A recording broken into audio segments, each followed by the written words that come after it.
안녕하세요. 세상을 이롭게 하는 스마트한 강사 세이스강 이윤재입니다. 여러분, 세금을 좋아하십니까? 아마 이 질문에 좋아합니다라고 선뜻 대답할 수 있는 분은 많지 않을 것입니다.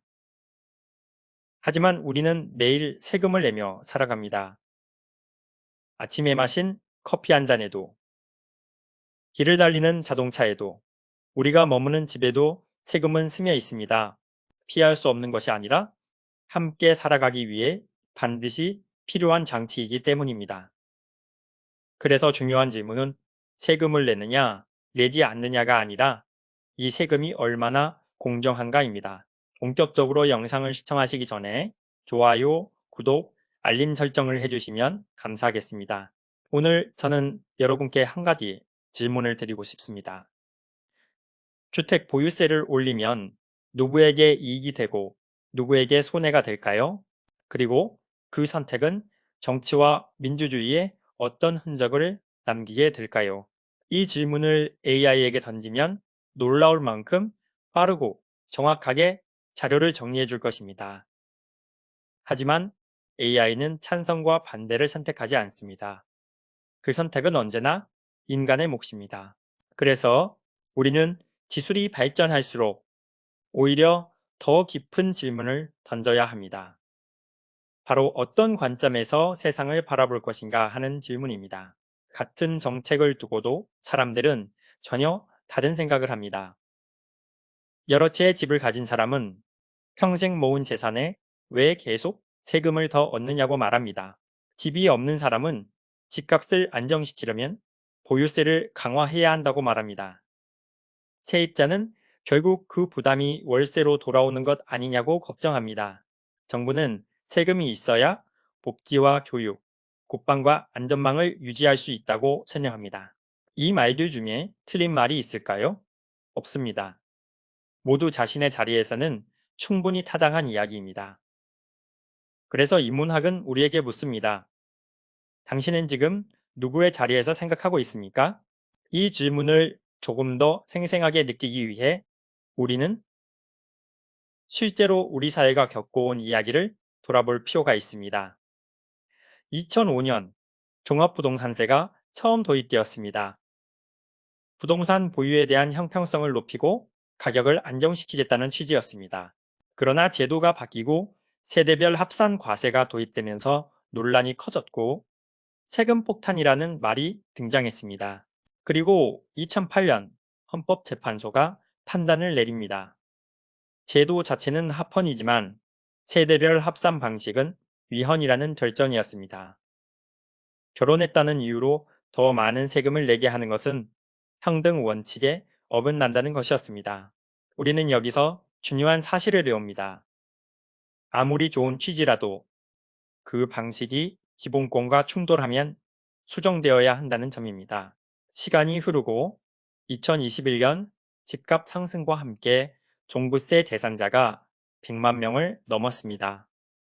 누군가에게는 투기를 억제하는 장치였지만 또 다른 누군가에게는 은퇴 이후의 삶을 흔드는 부담이 되었습니다. 특히 소득은 늘지 않았지만 집값만 오른 고령층에게는 더욱 크게 느껴졌습니다. 그리고 2024년 헌법재판소는 다시 합헌 결정을 내립니다. 그러나 동시에 정치권에서는 완화 논의가 이어집니다. 법적으로는 문제가 없지만 정치적으로는 다시 조정이 필요한 상황이 된 것입니다. 이 장면이 보여주는 것은 분명합니다.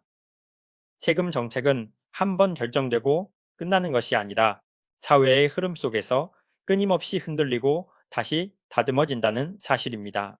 이런 고민은 우리만의 것이 아닙니다.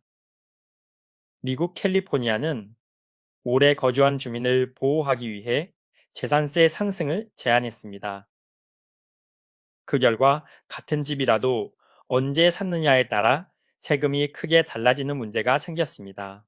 싱가포르는 실거주와 투자 목적을 구분해 세율을 다르게 적용합니다.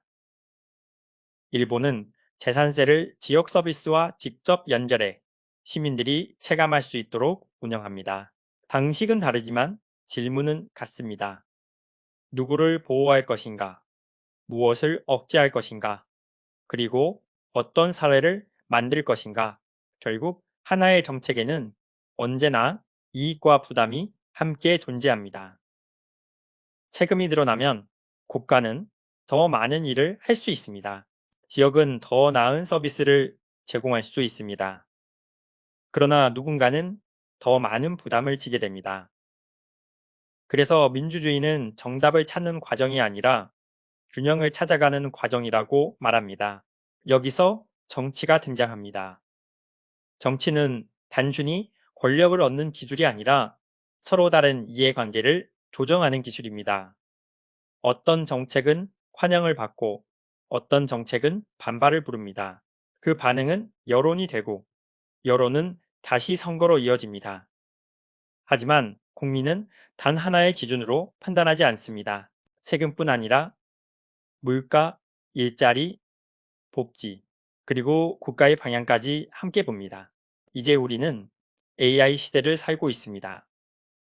정보는 넘쳐나고 분석은 빨라졌습니다. 그러나 아이러니하게도 판단은 더 어려워졌습니다. 그래서 우리는 숫자 이전에 사람을 먼저 보아야 합니다. 누가 이익을 얻는지뿐 아니라 누가 어려움을 겪는지도 함께 살펴야 합니다.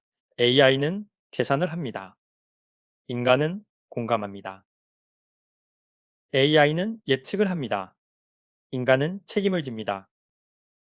AI는 데이터를 제공합니다. 그러나 가치를 선택하는 것은 결국 사람입니다. 캘리포니아의 주민투표도 우리의 헌법재판도 모두 같은 질문에서 시작되었습니다. 이 제도는 과연 정의로운가? 아직까지 좋아요, 구독, 그리고 알림 설정을 하지 않으신 분은 지금 바로 좋아요, 구독, 알림 설정을 해주시면 정말 감사하겠습니다. 이제 마지막으로 여러분께 다시 묻고 싶습니다. 우리는 어떤 사회를 선택하고 싶은가? 누군가의 부담 위에 세워진 안정인지, 모두가 조금씩 나누는 균형인지, 그 선택은 결국 우리의 몫입니다. 여러분의 한 표는 단순한 선택이 아닙니다.